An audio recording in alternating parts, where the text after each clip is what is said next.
What's something that should have gone horribly wrong but somehow worked out perfectly? The wedding that should have been a disaster.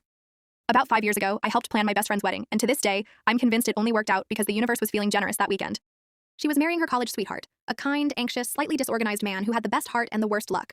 They wanted a small outdoor ceremony in the mountains, simple, intimate, surrounded by nature. We spent months planning. Everything was color-coded, budgeted, and cross-checked. But about 48 hours before the ceremony, everything went wrong. The venue was this beautiful hillside lodge with a view of the valley. We'd reserved it for months. Then, 2 days before the wedding, the owner called. There'd been a small wildfire nearby. The lodge wasn't damaged, but the access road was closed. The entire area was blocked off by emergency services. No one was allowed in or out. Cue immediate panic. Guests were flying in. Caterers were prepped. Flowers, cake, chairs all scheduled to arrive that morning. The bride started hyperventilating, and the groom kept saying, "We can just do it at the courthouse," which, of course, made her cry harder. We spent that night calling every possible venue within 2 hours' drive. Everything was booked solid. I was this close to suggesting we use my parents' backyard.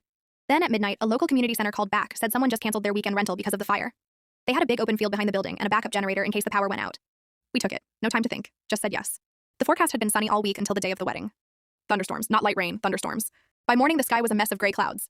The florist texted that her truck's windshield wipers had broken halfway there. The DJ said the generator wasn't strong enough to run both his sound system and the lights.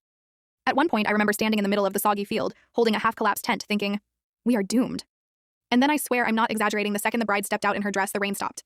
Completely. The clouds opened just enough to let the sun through. Everything sparkled. The air smelled like wet grass and lilacs. Someone joked that the rain had been contractually obligated to leave. It stayed dry for exactly 2 hours, the entire ceremony and photos, and started pouring again the moment everyone got inside for dinner. Because of all the chaos, the best man forgot the rings at the hotel 2 towns over. He realized it about 5 minutes before the ceremony started.